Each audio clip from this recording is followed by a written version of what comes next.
Bom, e essa polêmica toda envolvendo o Yamal. Como vocês sabem, no último final de semana o Yamal completou 18 anos de idade, assim, atingiu a maioridade. E ele fez uma festa de arromba. E foi perguntar até para os conselheiros lá do Barcelona se eles viam algum problema nisso. Eles acham que não, porque é um comportamento, segundo eles, normal para um adolescente, ele está em férias e tal. Então, não implicaram em nada com essa festa gigantesca que foi armada pelo Yamal. Só que isso não foi o que mais chamou a atenção. Foi que o Yamal simplesmente contratou anões para pessoas com nanismo para fazer o entretenimento da festa. Sim, pessoas que trabalham com isso e aparentemente o Yamal estaria sendo denunciado por conta disso. Porque, segundo o instituto, que eu vou até ver o nome aqui para vocês, na verdade é associação, eu não sabia que isso existia, Associação de Pessoas com Acondroplasia e outras displasias esqueléticas, como nanismo, é o ADEE. E este grupo anunciou medidas legais e sociais contra o jogador do Barcelona por considerar que isso viola sua dignidade e seus direitos. A Associação dos Anões, que protege os anões, achou que ele faltou com respeito ao contratar anões para fazer o entretenimento da festa. E os próprios anões já se pronunciaram e falaram que essa associação não representa em nada eles, porque eles gostam de trabalhar com isso, eles utilizam dessa condição que eles têm para conseguir exercer a sua profissão com que eles gostam, fazer o entretenimento.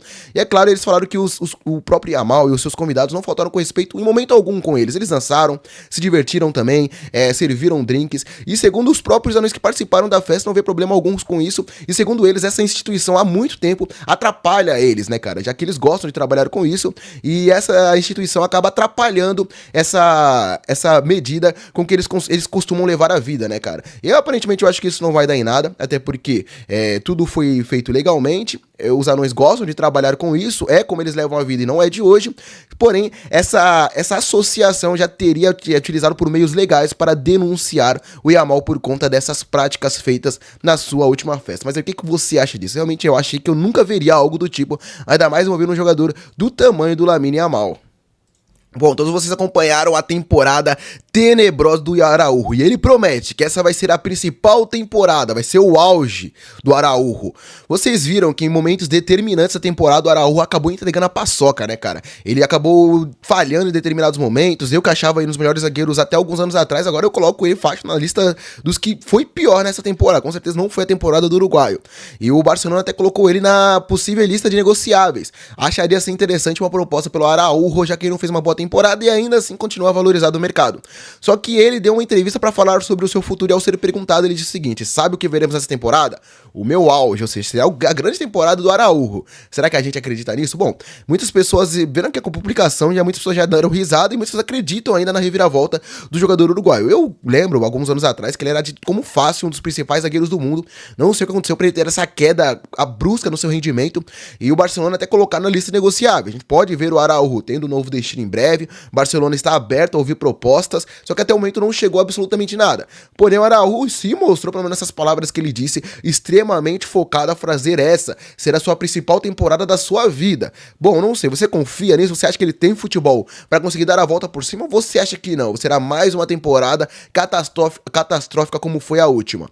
Bom, realmente eu fiquei muito curioso para saber o que vai acontecer daqui para frente. Bom, só sei que se chegar uma proposta agradável para os cofres catalães, eu acho que eles não irão fazer muito esforço para segurar o zagueiro uruguaio.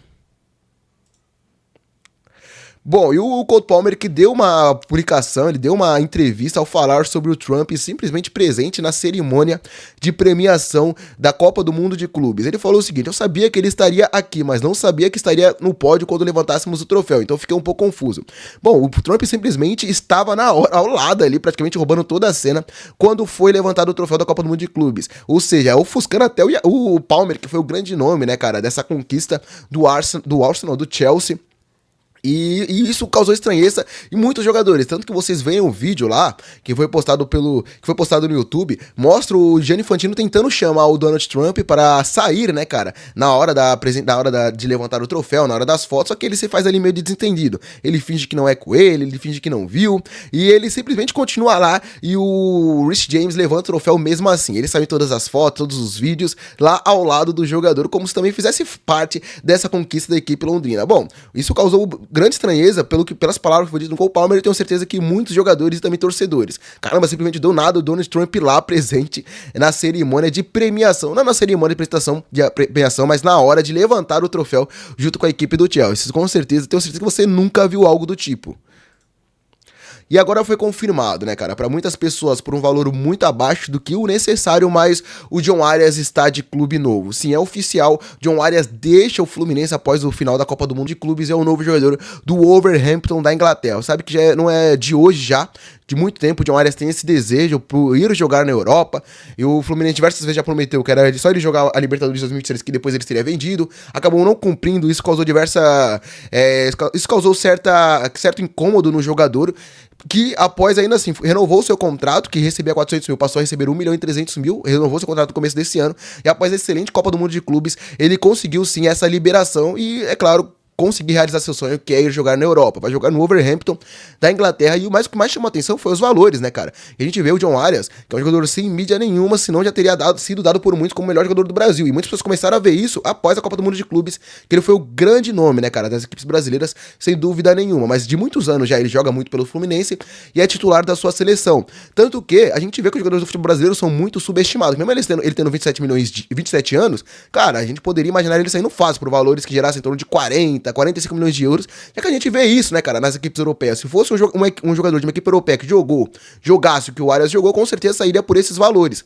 Só que o Fluminense acabou vendendo o jogador por cerca de 20 milhões de euros, 130 milhões de reais. Bom, já vi diversos vídeos, né, cara, de pessoas falando que isso é algo inadmissível, que o valor de mercado do Arias era 17 milhões, enquanto o do Nicolas Jackson, que fez uma Copa do Mundo de Clubes tenebrosa, era 50, e a gente viu agora o Fluminense vendendo ele por esses valores. Eu creio que foi muito mais por vontade do jogador do que realmente por uma proposta inegável pelo Fluminense, que o Fluminense ganhou muito dinheiro, né, cara, na Copa do Mundo de Clubes, então eu acho que não forçaria a saída do seu melhor jogador agora, mas eu acho que foi muito mais por vontade do Arias de ir jogar na Europa, e o Fluminense, que já prometeu isso lá atrás pra ele, realmente não tinha como acabar negando essa proposta para o Arias, enfim, realizar seu sonho. Já tem 27 anos, né, cara? Agora seria a grande oportunidade. Se ele deixasse essa passar, dificilmente bateria a sua porta novamente. Mas agora vai jogar na Europa, vai rodar pela Europa e quem sabe futuramente pode estar voltando para o Brasil ou para o Fluminense, que é a sua casa.